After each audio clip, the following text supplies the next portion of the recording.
envolve quase toda a sociedade, porque cada pessoa ali nessa comissão está representando um segmento da sociedade.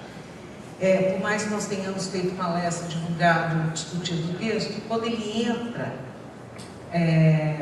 quando ele é publicado, ele entra em vigor, algumas dúvidas surgem, alguns probleminhas, algumas coisas que muitas vezes é impressionante, passa muita gente vê e depois você fala, meu Deus, isso passou, tá? É aquela cegueira coletiva que muitas vezes acontece, né?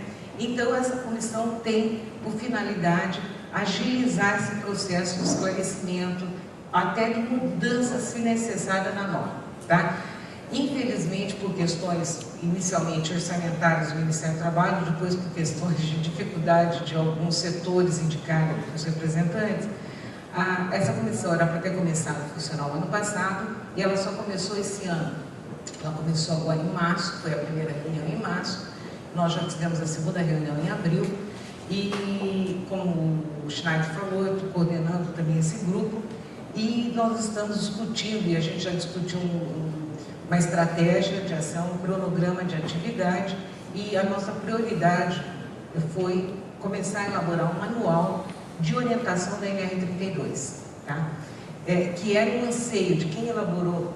Eu também coordenei o grupo que elaborou o texto básico e nós tínhamos o anseio que nós lançaríamos junto com a norma o guia, mas infelizmente nós não conseguimos fazer isso, então agora que nós estamos elaborando, começando. Nós devemos fazer isso nós já apelidamos, por fascículos, porque se nós formos esperar elaborar o manual da norma todo, isso vai demandar muito tempo, então a gente deve terminar uma parte, publicar e daí nós vamos complementando para não demorar, porque a gente percebe dificuldade com alguns itens, tá? E a gente vai poder discutir depois melhor isso. Próximo, por favor. Bom, isso aqui é a estrutura formal da norma, que vocês conhecem. A gente inicialmente dividiu por riscos, né? Foi a nossa opção fazer por riscos, depois a gente particularizou algumas situações, a questão de resíduos, serviço de saúde, condições de conforto por ocasião das refeições. Próximo, por favor. Também as questões de lavanderia, limpeza, conservação, máquinas e equipamentos, que também eram setores que necessitavam uma atenção especial. Disposições gerais, que é aquele tópico, né, que tudo que não coube em lugar nenhum vai para aí. E disposições finais, que é um tópico mais legal. Eu gostaria, antes de a gente começar a falar bem da NR32, destacar muito bem essa definição do que a norma entende por serviço de saúde, tá? Que aí já vem uma primeira dúvida, onde a norma se aplica, tá? Ela se aplica à farmácia, ela não se aplica à farmácia, ela se aplica à veterinária, não se aplica à veterinária, onde ela se aplica? Bom, o próprio conceito de serviço de saúde está no campo da norma, apesar dos legalistas mais puristas dizerem que a gente nunca deve trazer definição no corpo de uma norma, aqui nós achamos por bem trazer porque é o campo de aplicação da norma. Então, nós definimos como qualquer edificação destinada à prestação de assistência à saúde da população e a todas as ações de promoção, recuperação, assistência, pesquisa e docência em saúde de qualquer nível de complexidade. O que eu chamo a atenção aqui? Edificação. Nós usamos o conceito de edificação justamente, daí foi intencional e era o nosso objetivo, porque nós queríamos abranger, além dos profissionais de saúde, que são aqueles profissionais que têm uma atividade de assistência e promoção à saúde, abranger aqueles profissionais que fazem limpeza, que fazem manutenção, que trabalham dentro da planta do serviço de saúde, mas não têm uma atividade diretamente relacionada à assistência e promoção da saúde. Então isso é importante ficar claro, que por essa definição eles estão abrangidos por conta dessa palavrinha aqui da edificação. Um exemplo que eu sempre dou, quem já me viu falar vai ser o mesmo exemplo, não mudei ainda porque eu não achei melhor, é que, por exemplo, se o serviço de saúde está passando por uma obra de construção civil, uma reforma, o pessoal que está trabalhando ali, os operários, durante a obra eles têm que atender o disposto na NR32. Então eles têm que ter uma capacitação mínima com relação ao risco biológico, ao risco químico, se é o setor onde eles estão trabalhando. O PPRA tem que ver esse setor onde eles estão fazendo essa reforma, se existe risco químico, se existe risco biológico. tudo tem que se aplicar de acordo com a NR32, tá? Isso é muito importante, porque algumas dúvidas são nesse sentido. Uma outra questão que surge sempre é com relação a veterinário. Abrange ou não veterinário? Abrange ou não as clínicas veterinárias? Não, tá? Foi no início, quando a gente escreveu o texto básico, a Grimaldi estava aí, estava procurando o Grimaldi para falar que você também está na CTPN. Eu falei, nossa, eu vi o Grimaldi entrar e não via você. O Grimaldi também está na CTPN, também é membro da CTPN. Não abrange. Quando a gente escreveu o texto básico, nós queríamos abranger os veterinários, as clínicas veterinárias.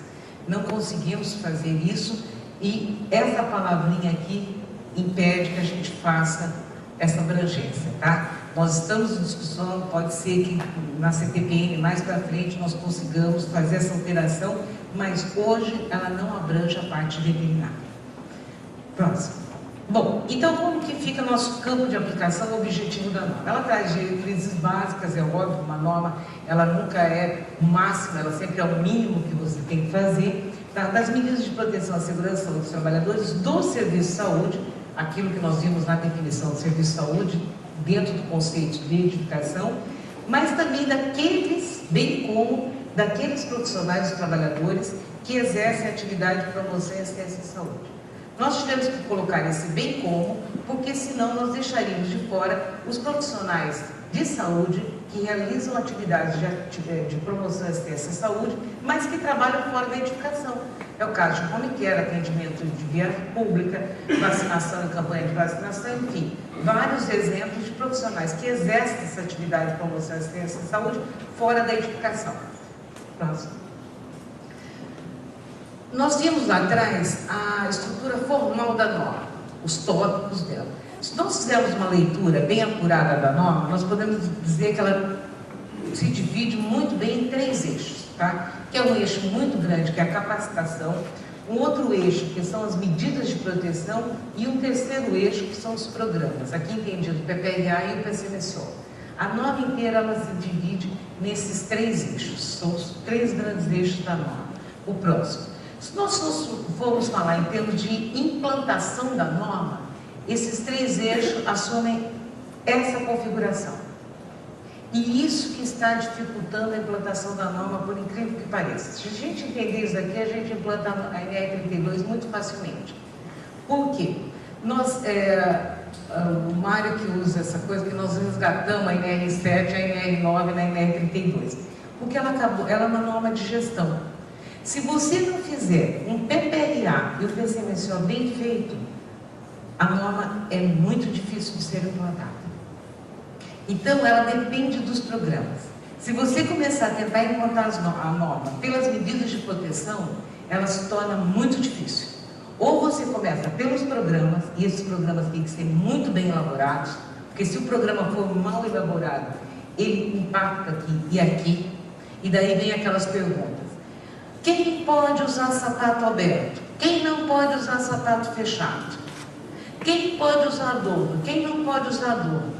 E quando eu sair essa pergunta, já vou responder a priori, se sair aqui, a minha resposta é não sei. Pessoal administrativo pode usar sapato aberto? Pode usar brinco? Não sei.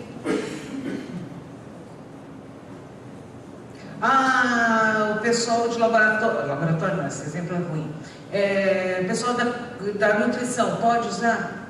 Não sei. Por quê? Vai depender do programa. Vai depender se essa pessoa está ou não exposta a risco. No nosso exemplo, no primeiro exemplo que eu dei, a respeito do administrativo, eu não sei que administrativo é esse. Eu não sei se esse administrativo é a secretária do diretor, não o diretor clínico, do diretor geral do hospital, que nunca entra no hospital, e esse hospital tem uma planta que a parte administrativa fica separada. Eu não sei se esse administrativo é aquela pessoa que vai fazer ficha no pronto-socorro de uma pessoa que entra na urgência. Eu não sei se esse administrativo é aquela assistente social que corre o hospital o tempo todo conversando com os pacientes, entrando em quarto e tudo mais. Então, quem vai dizer é o PPRA e o PCMSO, porque a norma diz que não pode usar sapato aberto, não pode usar adorno quando estiver exposto a risco biológico. Como que aqui agora, nós, ou eu, vou saber se essa pessoa está ou não exposta? É aqui que vai saber. Daí fica complicado. Então, a norma é uma norma de gestão, é uma norma que depende desses programas, ou você faz bem feito aqui, e se fizer bem feito isso daqui, é decorrência, fica fácil, ou então complica tudo isso daqui, porque daí as perguntas, na hora que você vai fazer capacitação, na hora que você vai fazer implantamento de proteção, e daí? É ou não é? Certo? Próximo. Bom, vamos falar da capacitação. Eu não vou falar dos programas, eu vou passar um pouquinho depois do PPRA, porque o PCMSO, o Schneider, vai falar. Schneider, só uma coisa, quando eu estiver na metade do tempo, você me dá uma troca? Porque eu falo pouco, então para eu alongar um pouquinho mais, tá, Adriana? Capacitação. Aqui também nós temos que prestar muita atenção. Existe, e já, infelizmente, quando você faz uma norma, a gente tenta cercar para não vir aquele monte de gente esperta tentando ganhar dinheiro. Tudo bem, vai ter gente que vai ganhar dinheiro e tem que ganhar e tem que realizar seu trabalho. Agora vamos fazer isso de forma honesta e correta, né? Mas já tem gente, eu já vi gente vendendo no mercado, capacitação dos trabalhadores na NR32. Isso não existe, tá? Ninguém vai ser capacitado em todos os riscos, em tudo na norma, tá? Aqui também entra a questão da especificação, fica sem dormir, que dá especificação do risco a que ele está exposto. Não se justifica eu pegar um trabalhador que está exposto a, ele trabalha no setor de isolamento, tá? E capacitá-lo na questão de radiação ionizante. Daí a pessoa que vende essa capacitação, o vendedor tem boa lábia, senão não era vendedor, né? Não se criava na produção. Não, mas é muito interessante, porque daí o trabalhador adquire mais conhecimento, e conhecimento sempre faz bem, nunca é demais. Concordamos com isso. Só que conhecimento que não tem nada a ver com a minha realidade, eu não escuto. Aliás, eu escuto, mas não ouço, eu não guardo. Seria a mesma coisa, vocês estão aqui no sábado à tarde, chuvoso, tudo bem que não dá para ir para a praia, mas dá uma vontade de ficar no hotel dormindo. A maior parte dos hotéis hoje tem feijoada, então melhor ainda para dormir. Vocês não estariam aqui para ver um curso que não tivesse nada a ver com a atividade de vocês. E se vocês fossem obrigados a vir, vamos supor que eu fosse falar a psicanálise, Lacan e a psicanálise, sei lá eu, uma coisa assim, e vocês fossem obrigados a ouvir, uma hora dessa vocês já estavam pensando o que vocês vão fazer amanhã, onde vocês vão hoje à noite, ninguém mais estaria prestando atenção. Então não se justifica você pegar um trabalhador e colocar uma capacitação que não tem nada a ver com o risco que ele está exposto. Daí se cria isso que nós temos normalmente, que o empregador fala o seguinte: não, eu não posso perder tempo com capacitação, porque a capacitação é longa. É claro, eu começo a capacitar para coisa que não tem nada a ver. A capacitação tem que ser naquilo que o trabalhador está exposto. Como que eu vou saber isso? Através dos programas. Então, se ele vai estar exposto a risco biológico, ele vai ser capacitado em risco biológico. Radiação ionizante. Risco químico, ele está exposto a agente químico. Eu vou capacitá-lo naquele agente químico que ele está exposto. Não adianta ficar falando para uma pessoa que trabalha exposta ao glutaraldeído do risco do ácido sulfúrico. E daí? Eu vou gastar tempo, para ele não vai servir de nada. Se ele trabalha com glutaraldeído, minha capacitação vai ser em cima do glutaraldeído, ou da substância que ele está em contato. Isso vai tornar minha capacitação mais objetiva, o trabalhador vai prestar atenção porque aquilo interessa a ele, aquilo faz parte do dia a dia dele, e ele vai guardar melhores informações. Então isso é outra coisa importante também aqui na NR32, quando a gente fala de capacitação. Tanto é que a gente traz lá a questão do conteúdo mínimo de cada risco. Nós não falamos em carga horária, nós falamos em conteúdo mínimo. Você tem que ter, e isso não ficou bem entendido. Isso eu falo para vocês que acho que foi uma falha nossa, que a gente deveria ter deixado mais claro na norma. Não, a capacitação tem que ser capacitada contra os riscos especificamente, tá? Mas tá aí. Vocês vão ver lá na norma, já viram que tem capacitação para risco biológico, agentes químicos, radiações ionizantes, na parte de resíduos, lavanderia, limpeza e conservação. Sempre as capacitações têm que ser antes da atividade, de forma continuada, tá? Antes da atividade, claro, porque ele tem que conhecer o risco, está capacitado antes de começar a trabalhar. Só que essa capacitação, muitas vezes, o aproveitamento é relativo. Por quê? Ele não conhece o posto de trabalho ainda, então isso daí tem que ser de forma continuada, até porque também a tecnologia muda, a exposição muda, então tem que ser continuado. Importante que o empregador sempre documente muito bem essa capacitação e guarde toda essa documentação para poder comprovar, seja para a inspeção do trabalho, seja eventualmente numa ação trabalhista. E em 2 momentos nós falamos que essa capacitação tem que ser ministrada por profissionais de saúde. Quando nós falamos de risco biológico e quimioterápicos. Porque nós achamos que nesses 2 casos não dá para ser um outro tipo de profissional, que são assuntos muito específicos. Eu, por exemplo, sou médico do trabalho, eu não me considero capacitada para ministrar um curso sobre quimioterápicos, tá? Eu até, houve uma discussão no grupo que a gente queria ser um pouco mais específico com relação a essa habilitação para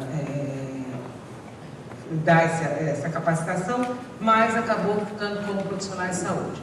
De qualquer forma, uma coisa também, nome é cara para implantar, não é. Porque aqui, nos outros casos também se aplica, mas vamos pegar esses 2 casos aqui. Risco biológico, se eu tiver que dar uma capacitação, quem que pode fazer isso, por exemplo, dentro de um hospital? O pessoal do CCH. Eles estão extremamente bem colocados para fazer essa capacitação. Quimioterápicos, se o serviço mexe com quimioterápicos, obrigatoriamente por lei, ele tem um farmacêutico responsável pelo setor. Esse farmacêutico vai capacitar os seus funcionários. Normalmente ele é chefe do setor e vai capacitar os seus funcionários, tá? Então isso também é importante a gente falar. Próximo. Bom, vamos falar agora, eu vou falar só do PPRA com relação aos programas. Pode passar. Uma coisa que eu gostaria de chamar a atenção, o que nós fizemos, tá? A NR7/9 já é antiga, o que nós trouxemos para cá, nós não mudamos a norma, nós trouxemos o que minimamente esse programa tem que ter, só isso, tá? Então o que a gente traz aqui, na realidade, se você for fazer uma leitura bem apurada da NR7/9, isso já está dito lá, a gente só detalhou aqui, a gente trouxe aquilo que muitas vezes já tinha sido solicitado, né? Já falaram para a gente que a gente trouxe a receita do bolo. A receita está meio complicada, mas a gente trouxe a receita do bolo.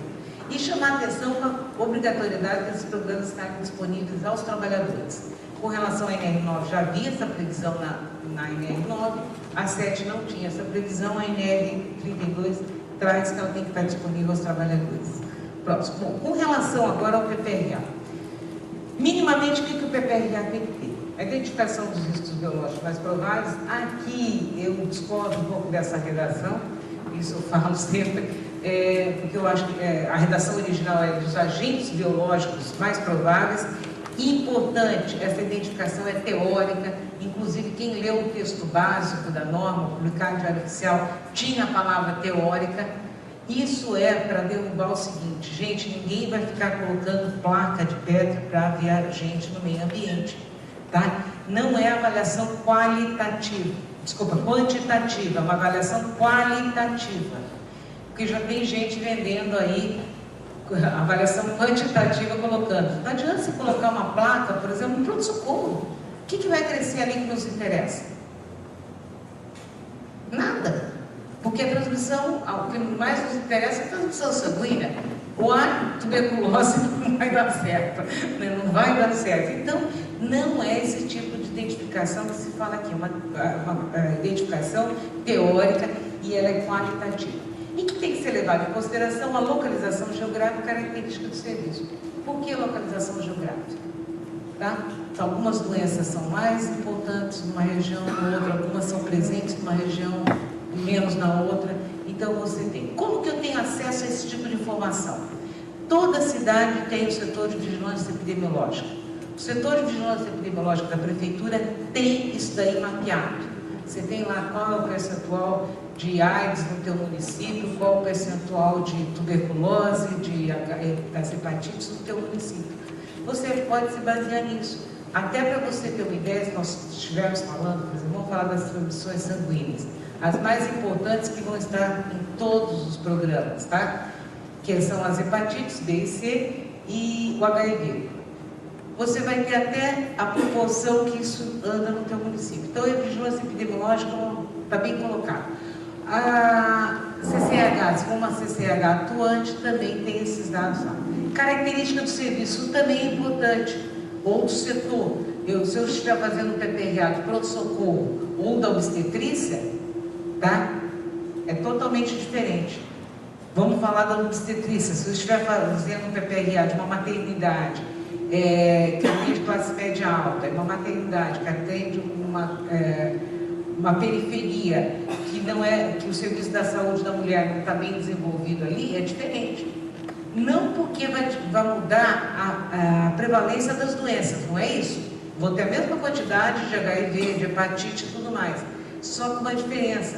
Na classe média alta, 99% das mulheres vêm com pré-natal feito. E além do que, chegam com tempo hábil no hospital. Ao passo que essa outra população que eu atendo, normalmente, se o serviço da mulher não está bem implantado, não é bem organizado, eu vou ter um percentual muito menor de pré-natal. E além do que, essas pessoas, essas mulheres, por dificuldade de acesso ao hospital, muitas vezes já chegam em trabalho de parto ganhando. O que muda isso em termos de prevenção? Muda tudo. Uma coisa é receber uma parturiente em trabalho de parto, com tempo, em que eu olho para o prontuário dela, eu já vejo se ela é HIV positivo, eu já vejo se ela é hepatite, eu tenho toda a condição de fazer meu preparo, as minhas medidas de prevenção, tudo mais. Outra coisa é eu trabalhar no hospital, que as mulheres chegam ganhando neném, e que eu não tenho muito tempo, então eu vou ter que ter isso no meu PPRA, porque eu vou ter que ter essa situação pré-determinada, estabelecida, o que se faz nessa hora. Ou seja, nessa hora eu vou proteger para tudo possível, porque eu não tenho tempo para saber o que eu estou em contato, tá? É claro que nessa identificação lá na norma, depois tem outras características do agente. Bom, avaliação do local de trabalho. Trabalhador, finalidade desse local, aqui que entra aquilo que nós estávamos falando. Por exemplo, vamos falar no nosso administrativo lá. Então, nosso administrativo, setor administrativo, função, sei lá auxiliar de administração. Aí é tipo dramático, né? Setor administrativo, função auxiliar de administração. Eu tenho que ter uma descrição dessa função, porque aí não me disse nada, tá? Eu não sei o que essa pessoa faz. Então, qual a finalidade, o que é feito, como é a organização, quais os procedimentos que são realizados, tá? Qual a possibilidade de exposição? E aqui que entra, essa pessoa tem possibilidade qualitativa. Essa pessoa tem possibilidade de exposição ao agente biológico, ela está exposta ou não está exposta? Tá? Se está exposta, e daí já tem que falar se ela está exposta, que tipo de, se ela pode usar adorno, se ela não pode usar adorno, se ela pode usar sapato ou não, aberto, tá? Descrição das atividades e funções e as medidas preventivas. Enfim, esse item mais um de cima, eu fecho a questão do meu programa.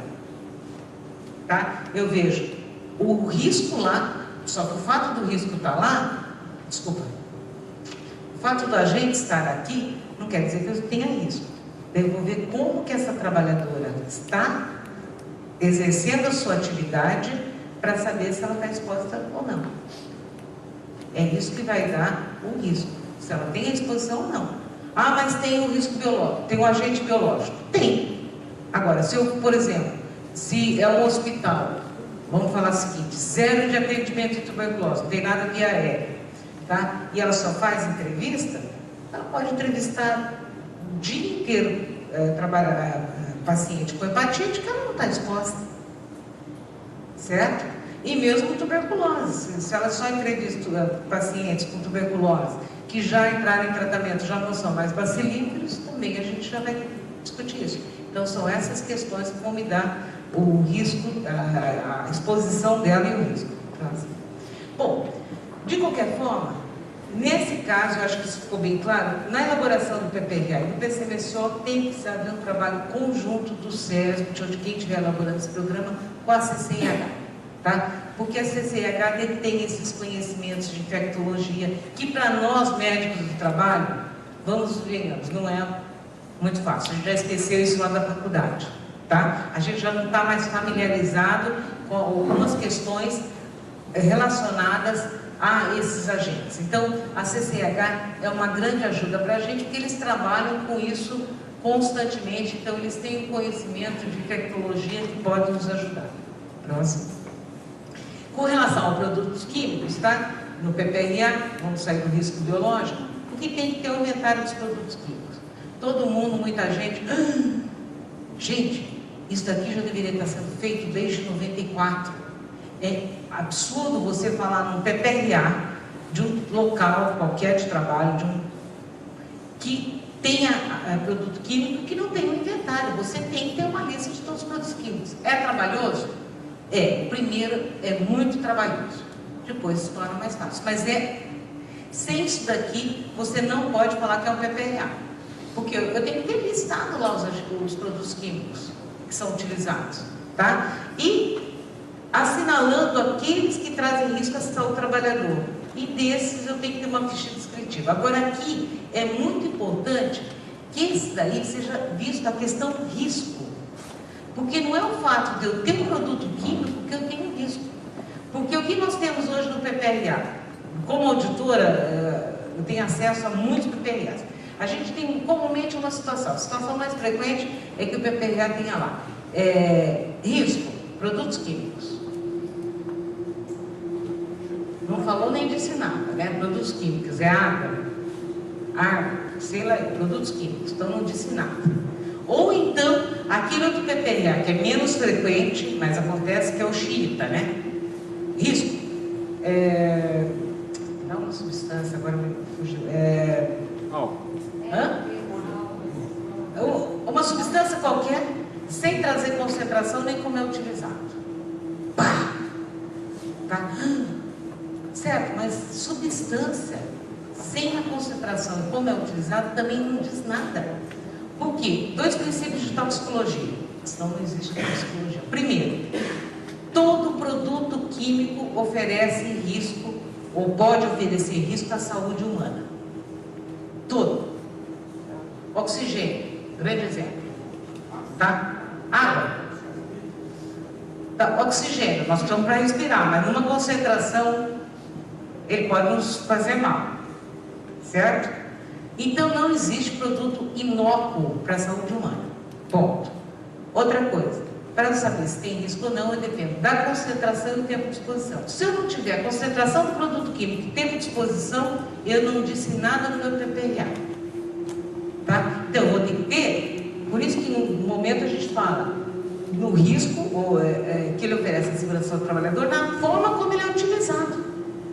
Porque não me interessa o risco inerente da substância. Isso não existe. Eu tenho que saber na concentração e na forma como ele é utilizado. Eu posso ter uma substância que é 100%, que seja utilizada 90%, uma vez por mês durante 5 minutos. E uma outra que é totalmente uma diluição bem mais tranquila, que nessa diluição não ofereceria muito risco, mas que é utilizada 8 horas por dia. Então é isso que vai me dar o risco. Então isso é muito importante para a gente evitar ou o PPRA que não traz informação nenhuma, ou o xiita que existe a substância e existe o risco, tá? Próximo. Com relação à radiação ionizante, aqui a gente tem sempre um pouco de medo, né?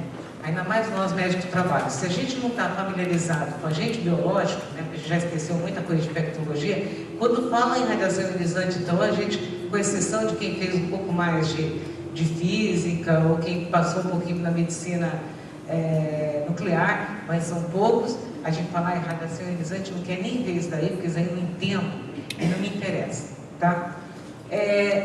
Uma coisa que a gente procurou trazer na NR32 são tópicos extremamente simples. Por quê? Todo serviço, ou toda instalação radiativa, o que é instalação radiativa? O serviço de raio-x é uma instalação radiativa, medicina nuclear é outra, radioterapia é outra. Cada instalação dessa, obrigatoriamente, por obrigação estabelecida pela CNEM, que é a Comissão Nacional de Energia Nuclear, tem que ter um plano de proteção radiológica. Tá? Isso não fomos nós que inventamos, isso já está lá. tem que ter um plano de proteção radiológica. Esse plano de proteção radiológica é elaborado por um supervisor de proteção radiológica, formado em cursos credenciados pela CNEM, recebe uma carteirinha da CNEM, enfim, é uma pessoa que sabe o que está fazendo. Se fizer errado, tem a assinatura dele embaixo que ele vai assumir o que. O que acontece é que nós não sabíamos desse plano, da existência desse plano, nós médicos do trabalho. Tá? E nesse plano tem todas as informações que a gente precisa sem ser especialista no assunto. Lá tem as medições, tem as áreas de circulação, tem as doses do trabalhador, ou deveria ter, as doses que os trabalhadores estão recebendo, tem todas as informações. Então, o que nós fizemos quando a gente redigiu a norma? Bom, e tem todas as informações que o PPRA precisa ter. Por que nós vamos falar que o empregador vai fazer